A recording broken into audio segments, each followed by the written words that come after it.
नमस्कार छात्रों, मैं ऋषि साहू डिग्निटी कॉमर्स क्लास के यूट्यूब चैनल पर आप सभी का स्वागत करता हूं। ये जो क्लास है वो कॉमर्स एकेडमी के छात्रों के लिए है। ये क्लास 12th के बच्चों के लिए है, 12th के छात्रों के लिए जो जिनका अभी बोर्ड का एग्ज़ाम देना शेष है।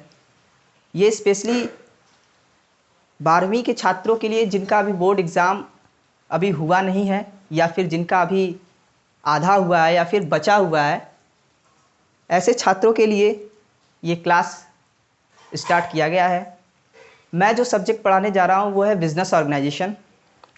बिजनेस ऑर्गेनाइजेशन यानी व्यावसायिक संगठन। बिजनेस ऑर्गेनाइजेशन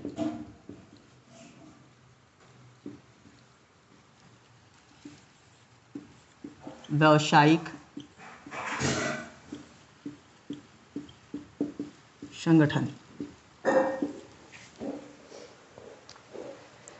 बिजनेस ऑर्गेनाइजेशन, ये बिजनेस ऑर्गेनाइजेशन 11th के बुक में भी है जो पार्ट 1 करके है और 12th के बुक में पार्ट 2 करके है। तो ये पार्ट 2 का है, ये 12वीं की कक्षा के लिए, 12वीं के छात्रों के लिए ये बिजनेस ऑर्गेनाइजेशन है। तो ये पार्ट 2 है। तो बिजनेस ऑर्गेनाइजेशन में पहला चैप्टर आता है देसी व्यापार, डोमेस्टिक ट्रेड।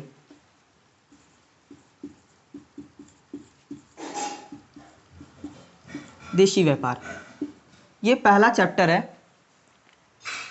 तो देशी व्यापार जानने से पहले हम बिजनेस ऑर्गेनाइजेशन यानी व्यावसायिक संगठन को समझते हैं कि क्या होता है।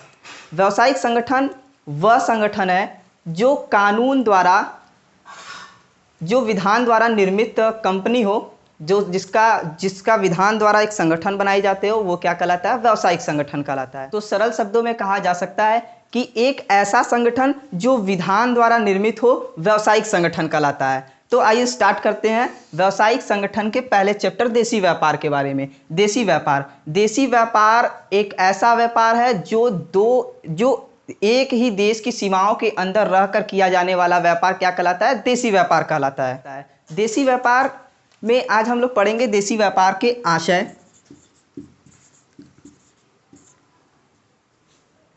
विशेषताएं,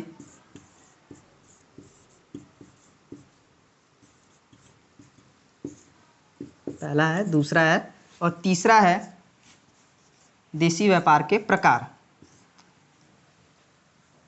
तो सबसे पहले हम चलते हैं आशय की ओर। तो देसी व्यापार का आशय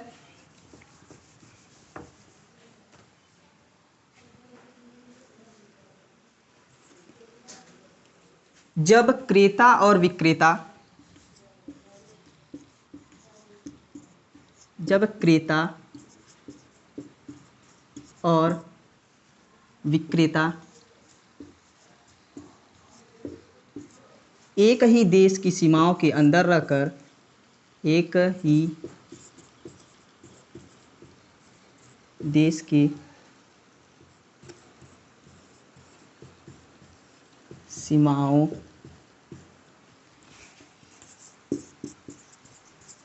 के अंतर्गत रहकर व्यापार करे तो देसी व्यापार कहलाता है।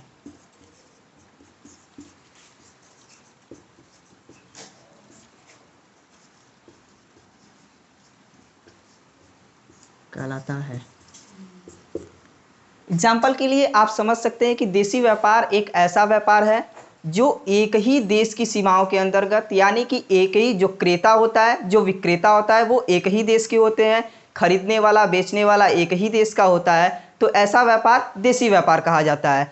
देसी व्यापार में आप उदाहरण ले सकते हैं कि कोई बरेली एक डिस्ट्रिक्ट है, जिला है, जो बरेली का कोई एक व्यवसायी है जो रायपुर के किसी व्यवसायी के साथ व्यवसाय करता है, वो कहलाएगा देसी व्यापार। या फिर आप कह सकते हो कि मध्य प्रदेश का एक व्यापारी उत्तर प्रदेश के व्यापारी के साथ अगर कोई व्यवसाय करता है तो वो कहलाएगा देसी व्यापार। तो देसी व्यापार की विशेषताओं की तरफ चलते हैं।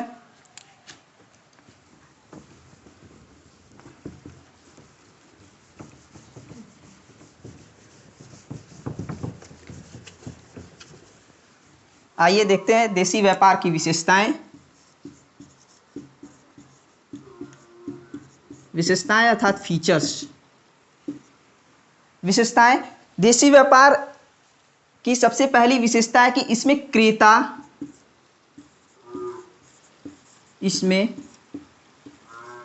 क्रेता और विक्रेता दोनों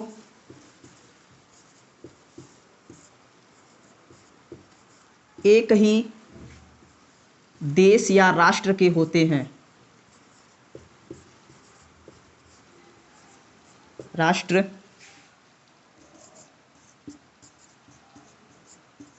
के होते हैं। दूसरा,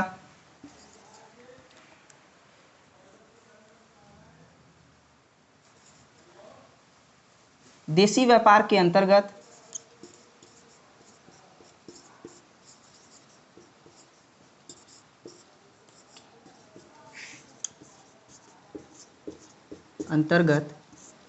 वस्तुओं का क्रय विक्रय, वस्तुओं और सेवाओं का क्रय विक्रय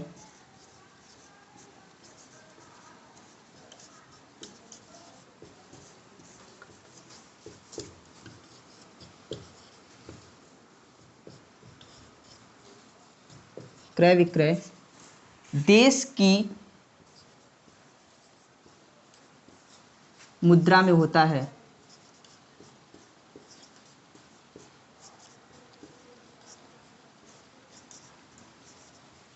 देश की मुद्रा में होता है। इसके जगह कम पड़ने के कारण हम अभी इसके और भी विशेषताएं हैं जो ऊपर लिखेंगे, इसीलिए हम इसको मिटाने जा रहे हैं। अगर आप चाहें, अगर आपको लिखना है तो आप वीडियो पॉज करके इसे लिख सकते हैं, तो आप लिख सकते हैं इसे।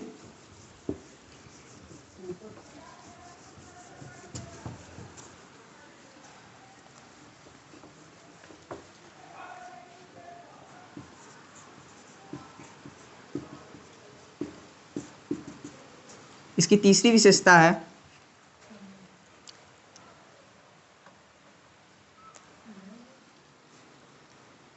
देशी व्यापार में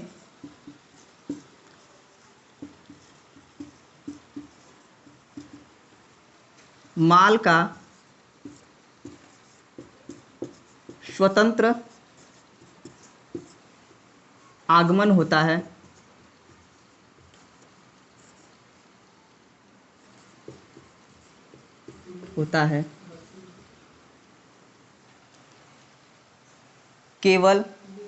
इसमें केवल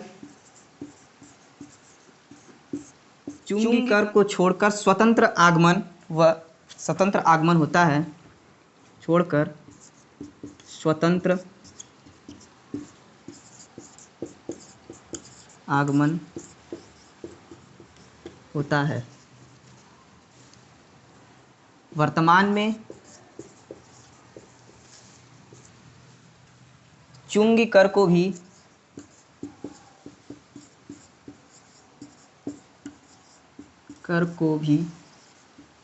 समाप्त कर दिया गया है।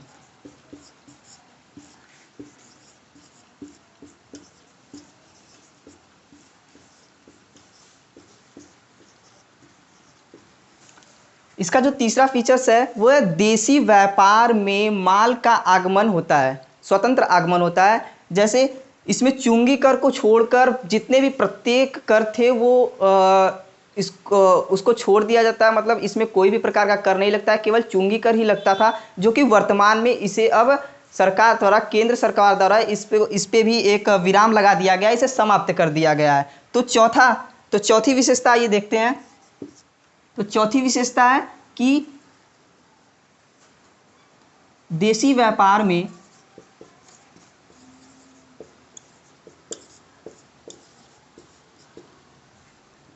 होने वाले विवादों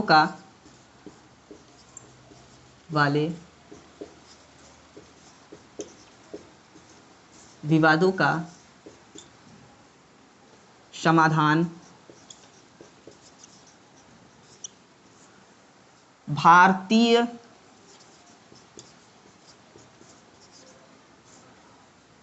कानून के अंतर्गत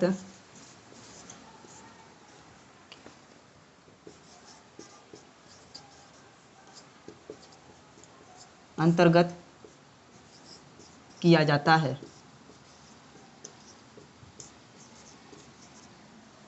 ये मुख्य विशेषता भी हो सकती है कि जितने भी अगर देशी व्यापार में किसी भी प्रकार की वस्तु से संबंधित अगर कोई भी विवाद होते हैं तो वो भारतीय कानून के अंतर्गत इसके समाधान हो सकते हैं। इसका विदेशी व्यापार से कोई ताल्लुकात नहीं होता है, इसका कोई नाता नहीं होता है, इसीलिए विदेशी व्यापार के कोई कानून इसमें नियम लागू नहीं होंगे। इसमें जितने भी नियम होंगे वो सिर्फ देशी व्यापार के यानी भारतीय कानून के नियम ही लागू होंगे।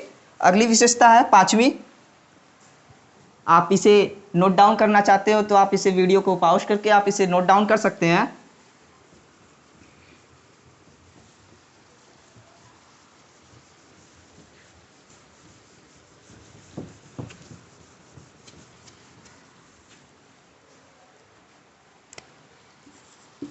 पांचवी विशेषता है कि देशी व्यापार में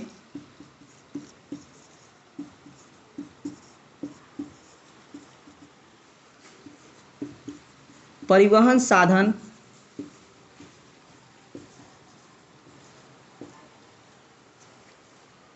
की वैकल्पिक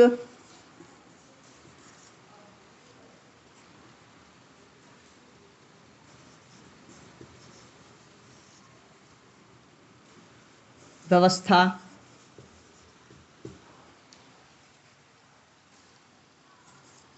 होती है। वैकल्पिक व्यवस्था मतलब कि आप किसी भी प्रकार से आप अपने वस्तु को ले जा सकते हैं, चाहे वो ट्रेन के माध्यम से हो या फिर जहाज़ के माध्यम से हो या फिर किसी रोडवे ट्रैक या फिर सड़क के माध्यम से जा सकते हैं या फिर रेलवे ट्रैक के माध्यम से जा सकते हैं या फिर एयर के माध्यम से जा सकते हैं। आप किसी भी तरीके से वैकल्पिक किसी भी विकल्प का आप चयन करके आप अपने देश से वस्तु का क्रय विक्रय कर सकते हैं। आगे देखते हैं, विशेषताएं ये है। अब विशेषताओं के बाद है देशी व्यापार के प्रकार।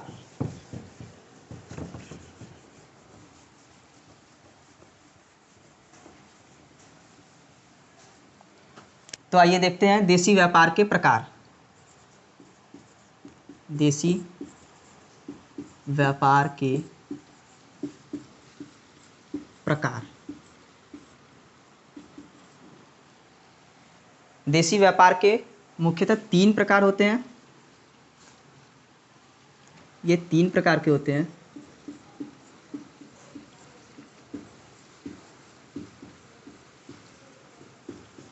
ये 3 प्रकार के होते हैं। देख लीजिए इसके प्रकार, डायग्राम की तरह समझा दिया जा रहा है, आपको समझ लीजिए।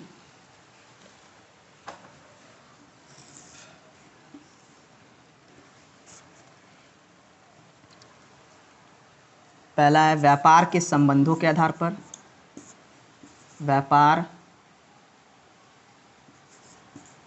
के संबंधों के आधार पर। दूसरा है व्यापार की मात्रा के आधार पर।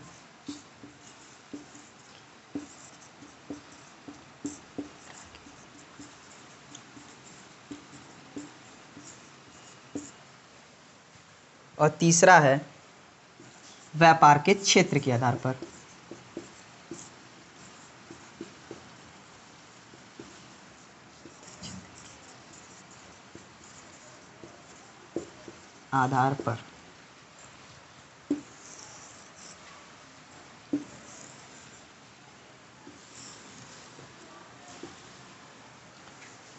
ये 3 प्रकार होते हैं और इन तीनों में पहला है व्यापार के संबंधों के आधार पर, दूसरा है व्यापार की मात्रा के आधार पर और तीसरा है व्यापार के क्षेत्र के आधार पर। लेकिन इसमें भी कई फीचर्स होते हैं। पहला, व्यापार के संबंधों के आधार पर भी ये 2 प्रकार में बांटे गए हैं। व्यापार के संबंधों के आधार पर भी इसे भी 2 प्रकार में बांटा गया है। पहला प्रत्यक्ष व्यापार, दूसरा अप्रत्यक्ष व्यापार।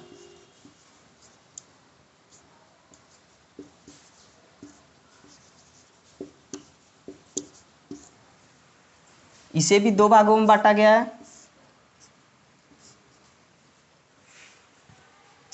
थोक व्यापार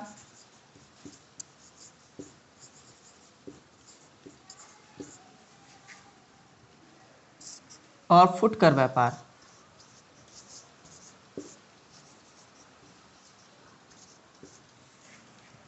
जबकि व्यापार के, ये देखिए, व्यापार के संबंधों के आधार पर जो ये पहला प्रकार था उसको दो प्रकार में बांटा गया है। फिर दूसरा था व्यापार के मात्रा के आधार पर, इसे भी दो भागों में बांटा गया, पहला थोक व्यापार, दूसरा फुटकर व्यापार। लेकिन व्यापार के क्षेत्रों के आधार पर इसे तीन भागों में बांटा गया है। तीन भागों में, पहला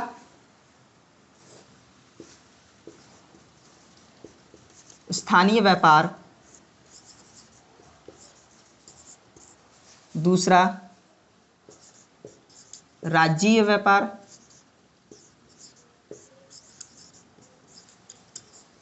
और तीसरा अंतर्राज्यीय व्यापार।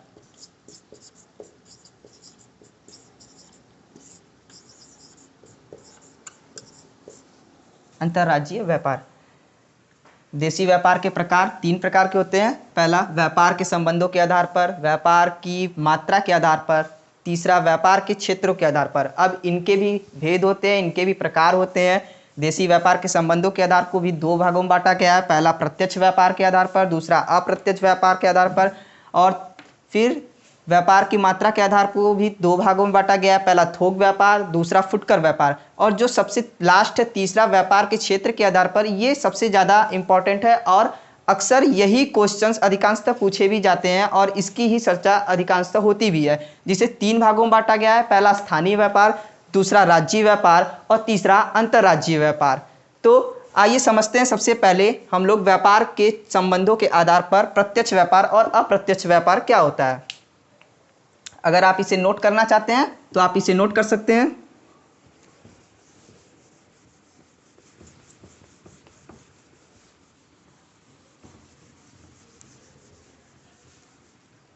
तो आइए समझते हैं। पहला प्रत्यक्ष व्यापार।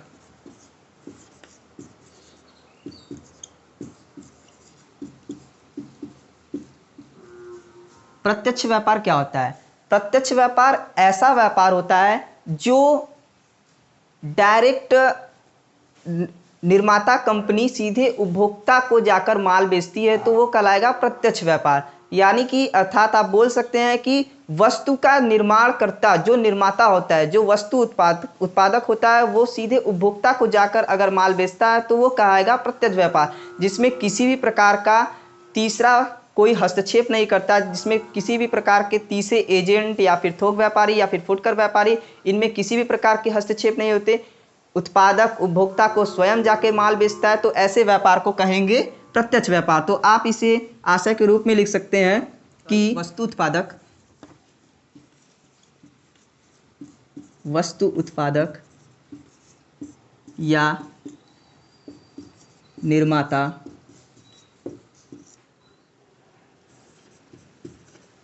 माल की बिक्री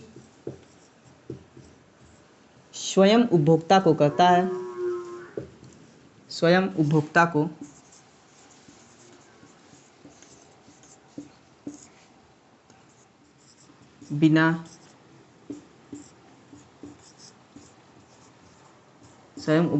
बिना किसी तीसरे पक्ष के हस्तक्षेप किए बिना करता है, तो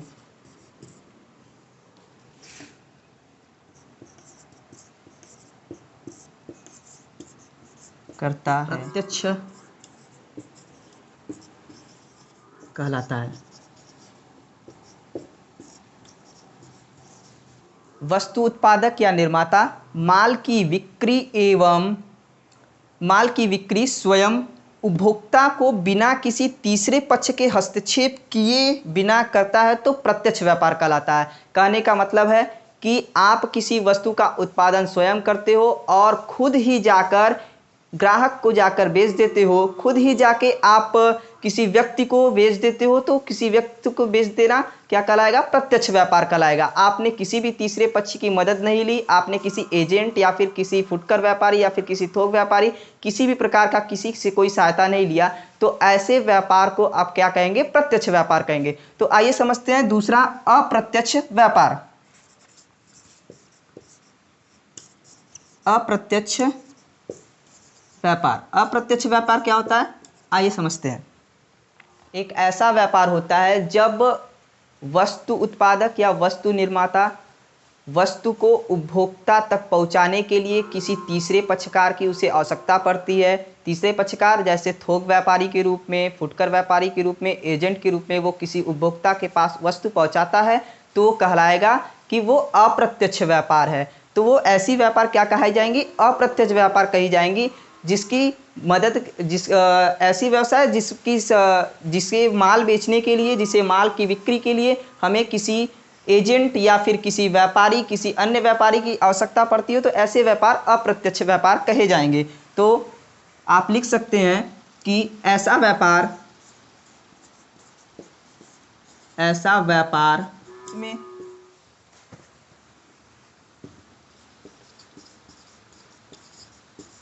ऐसा व्यापार जिसमें वस्तु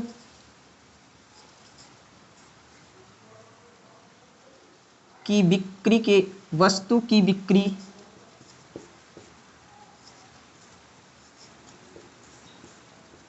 कर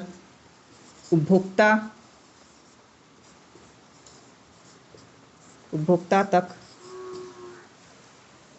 पहुंचाने हेतु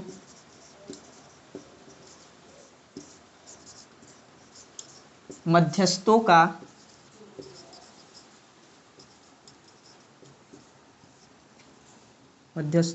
की सहायता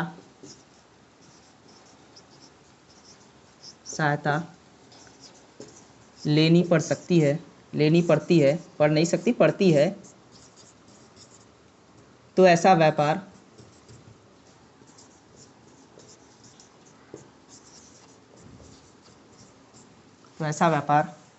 अप्रत्यक्ष व्यापार कहा जाएगा।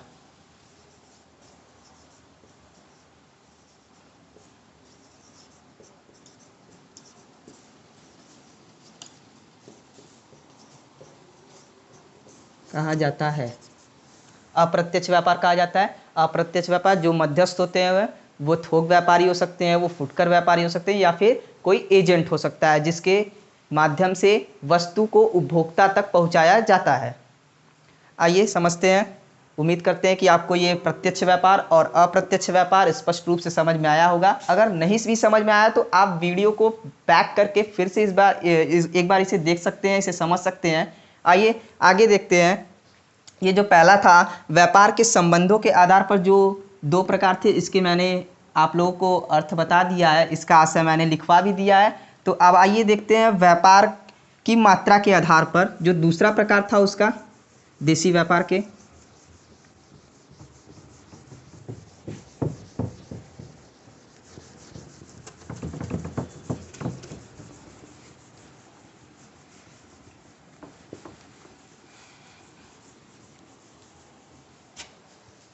संबंधों के आधार पर मैंने बता दिया था। अब मात्रा के आधार पर देखते हैं। ये भी दो प्रकार के होते हैं। मात्रा के आधार पर प्रकार, ये दो प्रकार के होते हैं। पहला मैंने बताया थोक व्यापार, और दूसरा बताया था फुटकर व्यापार। तो सबसे पहले हम समझेंगे थोक व्यापार कि थोक व्यापार क्या होता है। तो आइए समझते हैं कि थोक व्यापार क्या होता है। थोक व्यापार से आशय ऐसे व्यापार से है जब कोई व्यापारी वस्तु या फिर उत्पादक वस्तु को किसी बड़ी मात्रा में खरीद कर, थोक व्यापारी कहने का मेरा मतलब है कि वस्तु जब थोक मात्रा में, बड़ी मात्रा में खरीद कर किसी फुटकर व्यापारी को बेचा जाए, उसकी आवश्यकता के अनुसार छोटी छोटी मात्राओं में फुटकर व्यापारियों को बेचा जाए, तो वो कहा जाएगा थोक व्यापार। तो आप समझ सकते हैं, लिख देते हैं। वस्तुओं और सेवाओं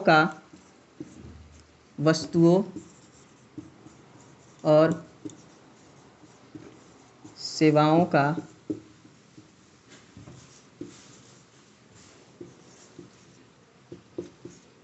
बड़ी मात्रा में खरीद कर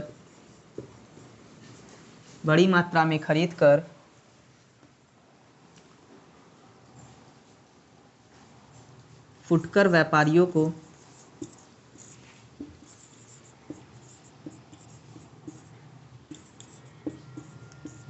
को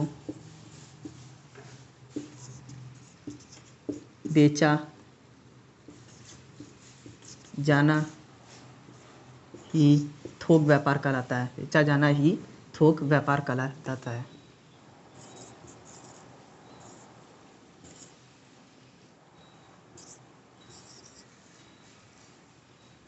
बेचा जाना ही थोक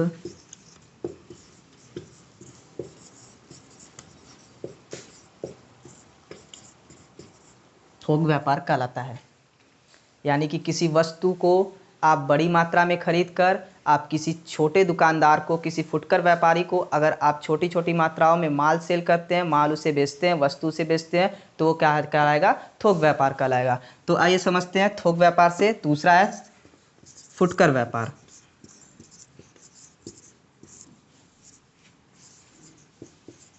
कि फुटकर व्यापार क्या होता है? फुटकर व्यापार होता है थोक व्यापारियों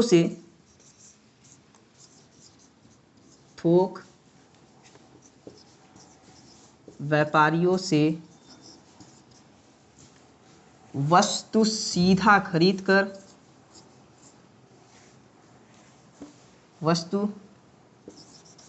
कर उपभोक्ताओं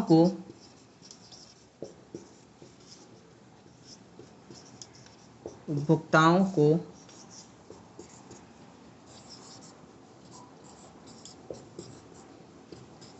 थोड़ी थोड़ी मात्रा में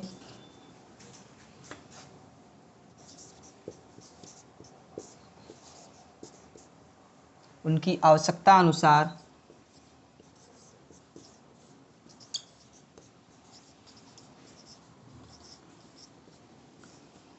अनुसार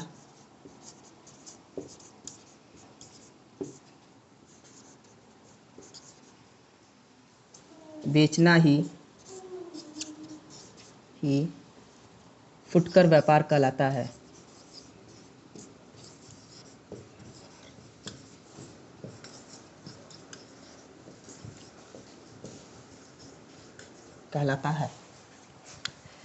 क्या है कि जब फुटकर व्यापारी सीधा थोक व्यापारी से माल क्रय करता है और उपभोक्ताओं की आवश्यकता के अनुसार थोड़ी थोड़ी मात्राओं में माल उसे बेचता है, उसे सेल करता है, तो वो क्या कहलाएगा? वो कैसा व्यापार होगा? वो होगा फुटकर व्यापार होगा। फुटकर व्यापार हमने मात्रा के आधार पे भी इसकी विशेषताएं आपको बता दी हैं, इसके आशय आपको बता दिए हैं कि थोक व्यापार क्या होता है, फुटकर व्यापार क्या होता है। इसके पहले संबंधों के आधार पे भी मैंने बता दिया कि प्रत्यक्ष व्यापार क्या होता है और अप्रत्यक्ष व्यापार क्या होता है। अब बारी है क्षेत्र के आधार पर। तो आइए देखते हैं व्यापार, देसी व्यापार के प्रकार में। अब हम लोग देखते हैं क्षेत्र के आधार पर प्रकार, देसी व्यापार के प्रकार कितने होते हैं। तो क्षेत्र के आधार पर देसी व्यापार के पहला प्रकार मैंने बताया था स्थानीय व्यापार, दूसरा बताया था राज्यीय व्यापार और तीसरा बताया था मैंने अंतर्राज्यीय व्यापार। तो सबसे पहले हम लोग स्टार्ट करते हैं स्थानीय व्यापार से कि स्थानीय व्यापार क्या होता है। स्थानीय व्यापार क्या होता है, आइए समझते हैं। स्थानीय व्यापार एक ऐसा व्यापार है जहां माल खरीदने वाले और माल बेचने वाले दोनों एक ही स्थान के होते हैं, एक ही गांव के होते हैं, एक ही शहर के होते हैं। तो ऐसे व्यवसाय को एक ही जगह के दोनों खरीदार और विक्रेता, मतलब कि क्रेता और विक्रेता दोनों एक ही जगह के होते हैं, तो ऐसे व्यापार को कहा जाता है स्थानीय व्यापार। तो आप लिख सकते हैं कि वस्तु के क्रेता व विक्रेता वस्तु के क्रेता और विक्रेता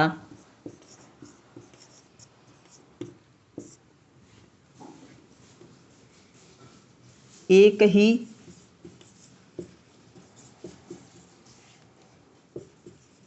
क्षेत्र के होते हैं तो स्थानीय व्यापार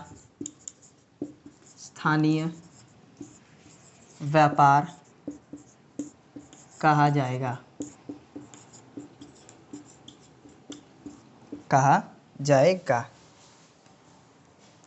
आप इसमें एग्जाम्पल ले सकते हैं कि एक सब्जी वाला, एक दूध वाला, ये सब स्थानीय व्यापार का ही उदाहरण है, क्योंकि सब्जी व्यापार एक ही शहर से ज़्यादा अधिकांशतः रिलेटेड होते हैं। दूध का व्यापार भी एक ही स्थान से ज़्यादातर रिलेटेड होता है, आपके ही क्षेत्र से होता है, आप ही अपने क्षेत्र से ही माल वो वस्तु खरीद सकते हैं। ऐसी चीज़ें हैं जो आप अपने क्षेत्र से खरीद सकते हैं। क्रेता व विक्रेता एक ही क्षेत्र के जब होते हैं तो आप क्या कहा जाता है, उस ऐसे व्यापार को कह सकते हैं कि वो स्थानीय व्यापार है। और दूसरा है, अब दूसरा राज्यीय व्यापार।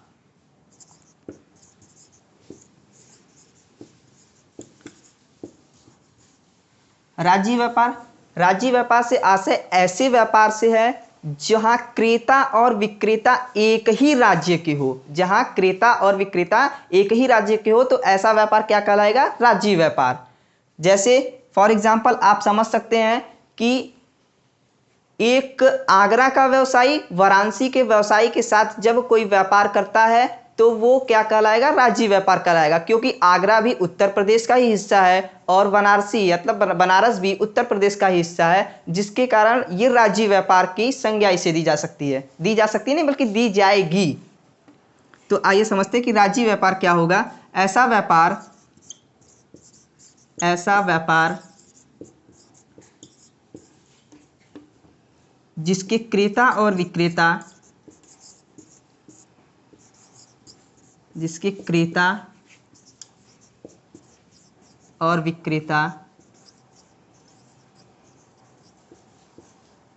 एक ही राज्य के हो, राज्यीय व्यापार कहाएगा। राज्यीय व्यापार कहा जाएगा। एकदम सिंपल सा है, एकदम छोटा सा है, बस कि ऐसा व्यापार जिसके क्रेता और विक्रेता एक ही राज्य के हो, एक ही राज्य की सीमा में हो, तो ऐसा व्यापार क्या कहा जाएगा, राज्यीय व्यापार कहा जाएगा। आइए देखते हैं तीसरा, अंतर्राज्यीय व्यापार। तीसरा अंतर्राज्यीय व्यापार। अंतर्राज्यीय व्यापार ये थोड़ा सा आप विस्तृत आप इससे समझ सकते हैं कि अंतर्राज्यीय, आपने स्थानीय व्यापार समझा, एक क्षेत्र के हो सकते हैं, एक क्षेत्र के होते हैं। राज्यीय व्यापार एक राज्य के हो सकते हैं। और अंतर्राज्यीय व्यापार क्या है, एक अंतर्राज्यीय व्यापार एक ऐसा व्यापार होता है जिसके क्रेता और विक्रेता एक देश के होते हैं, एक राज्य के न होकर एक देश के होते हैं। जैसे कि आप समझ सकते हैं कि उत्तर प्रदेश का कोई व्यापारी अगर छत्तीसगढ़ के किसी व्यापारी के साथ अगर कोई लेन देन करता है, क्रय विक्रय करता है, तो ऐसे व्यापार को क्या कहा जा सकता है, अंतर्राज्यीय व्यापार कहा जाएगा। तो इसके अर्थ में आप लिख सकते हैं कि ऐसा व्यापार जहां क्रेता तथा विक्रेता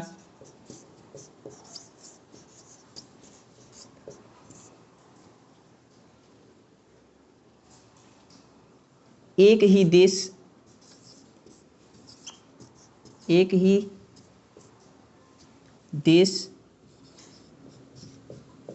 की सीमा में तथा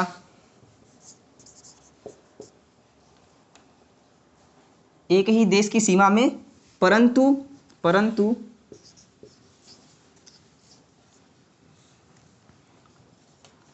अलग अलग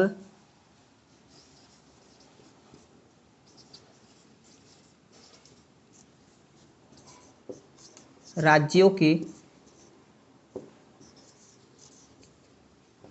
व्यापारी हो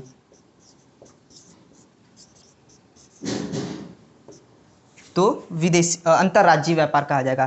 कहने का मतलब है कि आपकी देश की सीमा एक ही होगी, आप एक ही देश के होंगे, किंतु आपका जो राज्य होगा वो चेंज होगा। आप छत्तीसगढ़ से पंजाब के साथ कर सकते हैं, आप दिल्ली का महाराष्ट्र के साथ कर सकते हैं, महाराष्ट्र का उत्तर प्रदेश के साथ कर सकते हैं, उत्तर प्रदेश का बिहार के साथ कर सकते हैं। यहाँ पर राज्य अलग अलग हो गए हैं लेकिन देश भारत ही है, इंडिया ही है, एक ही है। तो आप इसके लिए आप दो अर्थ निकाल सकते हैं कि ऐसा व्यापार जहाँ के क्रेता और विक्रेता एक ही देश की सीमा के हो किंतु उनका जो राज्य होता है वो अलग हो, तो ऐसा व्यापार क्या कहा जाएगा? अंतर्राज्यीय व्यापार। आज के लिए इतना ही। अब इसके आगे का जो टॉपिक है वो मैं अगले सेशन में कंप्लीट करूंगा, इसलिए अभी के लिए विदा चाहता हूं। धन्यवाद।